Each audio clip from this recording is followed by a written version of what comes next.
요즘에는 막 퇴사가 마렵다 이런 말도 있더라고요. 네. 이 사표 충동이 드는 순간을 조사를 좀 해봤습니다. 상사, 고객사로부터 갑질을 당했을 때.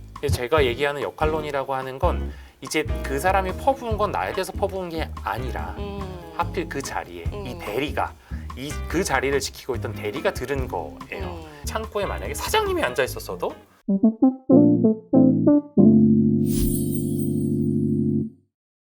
안녕하세요. 너와 나의 F코드 너나코 시작하겠습니다. 오늘은 그 직장 정신 건강에 대해서 좀 이야기를 해보려고 하는데요.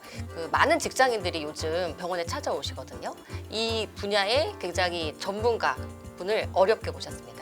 강북 삼성병원 정신건강의학과 조성준 교수님을 모시고 얘기를 나눠볼까 합니다. 안녕하세요, 교수님. 안녕하세요. 네. 조성준입니다. 네. 네.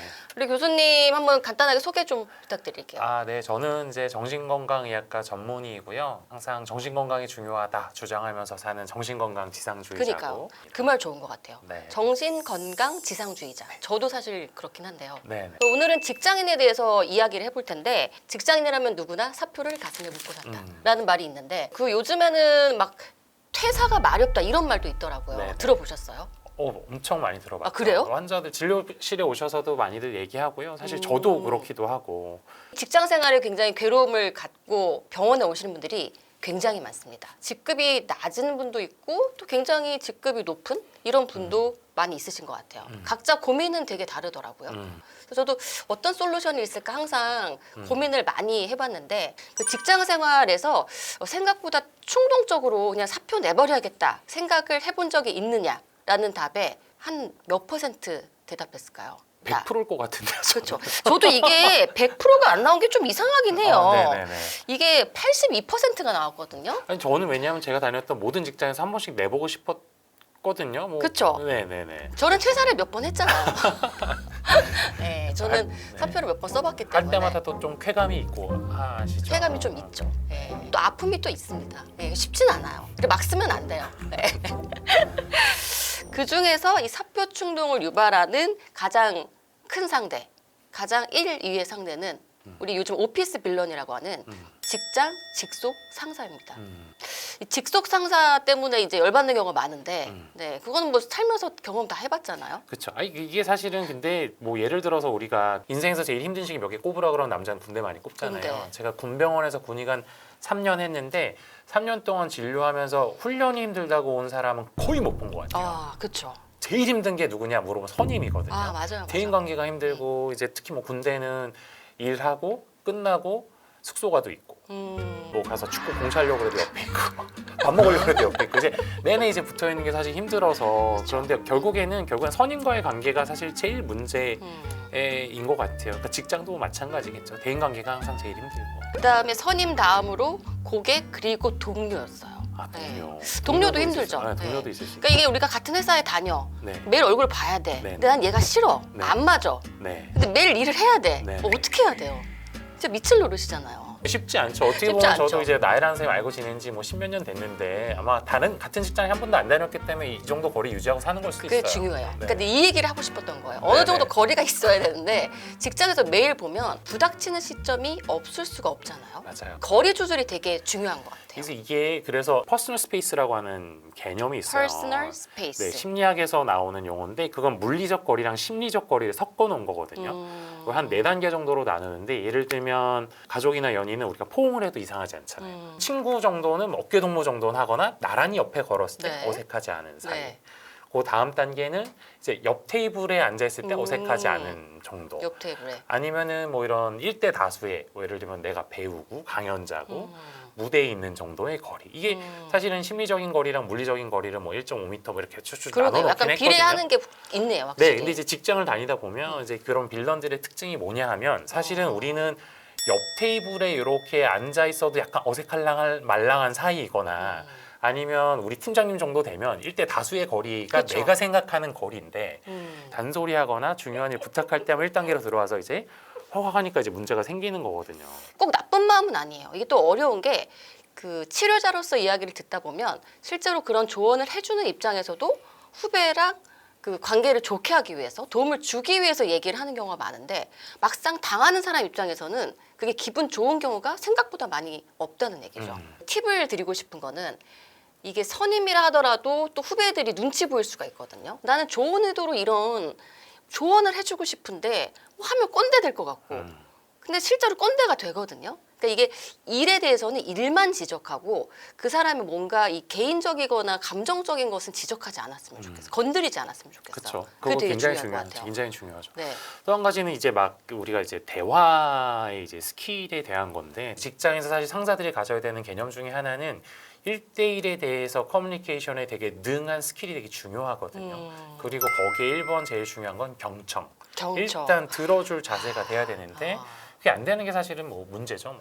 근데 아무튼 이렇게 사표를 쓰고 싶은 충동이 들 수가 있는데 이 사표 충동이 드는 순간을 조사를 좀 해봤습니다. 근데 그 중에 1위가 내가 아무리 열심히 해도 제대로 보상을 받지 못할 때. 직장에는 이제 뭐 고가라는 것도 있고 승진 개념도 있잖아요. 그 다음에 2, 3위는 제가 봤을 땐 비슷해요. 내 잘못이 아닌데 억울하게 혼날 때. 그리고 3위는 상사, 고객사로부터 갑질을 당했을 때. 제가 환자분들한테 설명하는 거를 좀 가져와서 얘기해 보면 저는 역할론이라는 표현을 되게 많이 쓰거든요. 네. 근데 이제 역할론이라고 하는 게 이제 직장 상사와 나의 문제일 때도 있고요. 아니면 이제 뭐 감정 노동하시는 분들 있잖아요. 뭐 예를 들어서 창고 직원이에요. 그래서 고객이 와가지고 막 이렇게 저렇게 해가지고 말도 안 되는 땡깡 부리고 막 소리 지르고 나 자존감은 깎아먹어. 그래서 제가 얘기하는 역할론이라고 하는 건 이제 그 사람이 퍼부은 건 나에 대해서 퍼부은 게 아니라 하필 그 자리에 이 대리가 그 자리를 지키고 있던 대리가 들은 거예요. 그 이퀄 나의 아이덴티티가 아니라는 거죠. 나 말고 다른 친구가 와서 앉아 있었어도 마찬가지였을 거예요.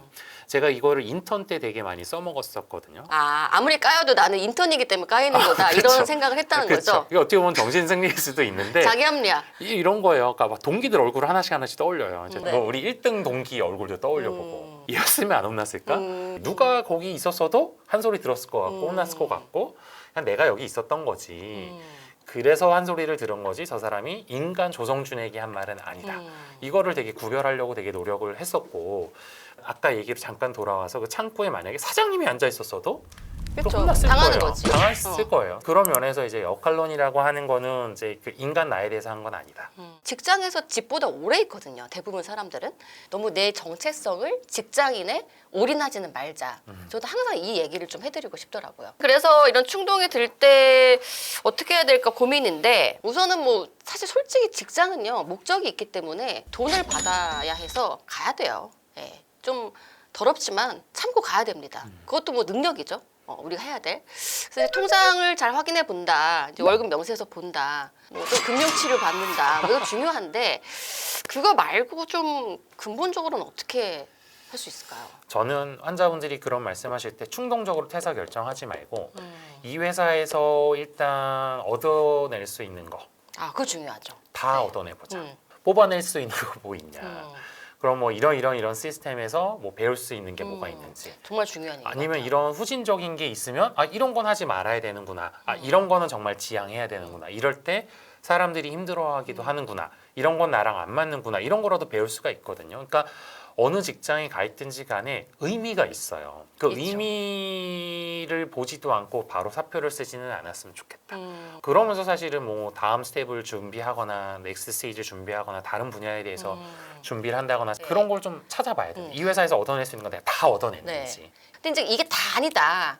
그럼 또 퇴사를 좀 고려하긴 해야겠죠. 그것도 다 했다. 그럼 뭐 고려해 볼 수도 있죠. 근데 했죠. 이제 또 한 가지는 퇴사나 이직에 대해서 내가 정말 솔직하게 해볼 만큼 다 노력을 했는지도 중요한 것 같아요. 그러니까 내가 더러워서 내가 이거 피하려고 하는 선택들은 저는 항상 베스트는 아니라고 생각하거든요. 예를 들어서 이 회사에서 내가 아까 얘기한 대로 뽑아먹을 거 다 뽑아먹고 얻을 거 다 얻고 봐서 에이 그만둬야지 할 때 그렇다면 내가 평가는 나하고 사회적으로 평가받는 나하고가 맞는지도 좀 맞춰봐야 돼요.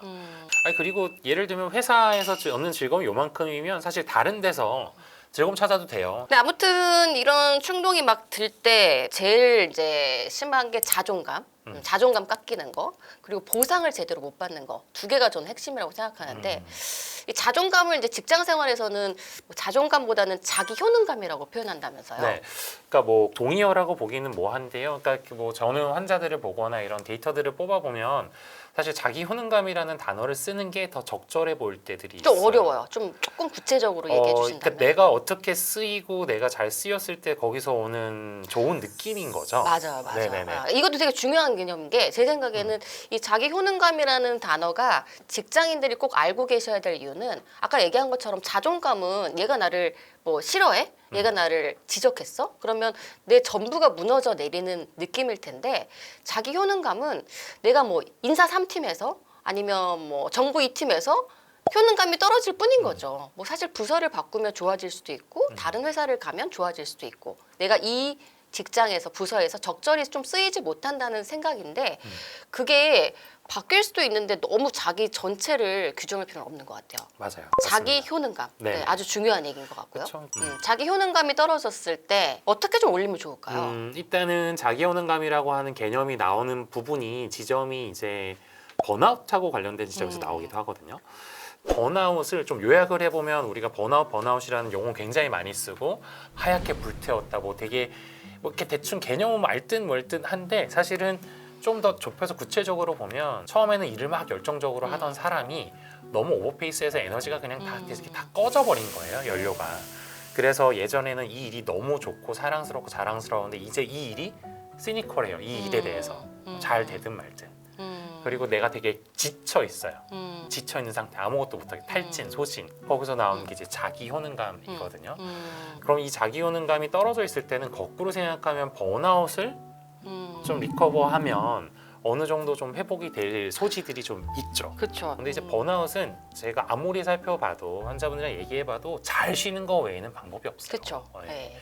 이제 무조건 쉰다고 그냥 다 되는 게 아니라 잘 쉬어야 돼요. 스마트하게. 스마트하게 쉬어라. 네네. 어. 근데 일단 스마트하게 쉬는 거 이제 1번은 경계가 명확한 거거든요. 일과 그 쉬는 거에 경계가 없는 게 제일 바보 같은 짓이에요. 일할 때 놀 생각, 놀면서 일할 걱정. 이게 최악이거든요. 그러니까 뭐 야근 막 하다가 뭐 이제 집에 가자고 막 집에 가요. 갈 때 그냥 가는 게 아니라 서류를 엄청 챙겨. 서류 엄청 챙겨가지고 가면 막 버스, 지하철 막 엄청 또 내 지치거든요. 갔는데 안 보고 와. 갔는데 지쳐서 막 이러고 있어. 근데 이거 막 보면 침대에 누워도 제가 막 돌덩이 같고 막 나 부르는 것 같은데 못 나가겠고. 그리고 다음 날 또 막 출근 버스에서 막 이거 들고 막 이구지구 가면 더우 지치거든요. 이 맺고 끊음을 좀 해야 되는데 맞아요. 맺고 끊음을 제대로 못할 때 계속 지치는 거. 집에 가서 해봐야 한 막 어차피 막 해서 1시간 했다 치죠. 사실 회사에서 20분 더 남아서 했으면 했어요. 20분이면 해요. 근데 그거를 막 굳이 막 차라리 그냥 가서 쉴 때 팍 쉬고 내 10분 일찍 출근하는 게 나을 수도 있어요. 우리는 갓이 아니잖아요. 신이 아닌데 왜 갓생을 살아야 돼요? 인생을 살아야지. 그 사람. 인생.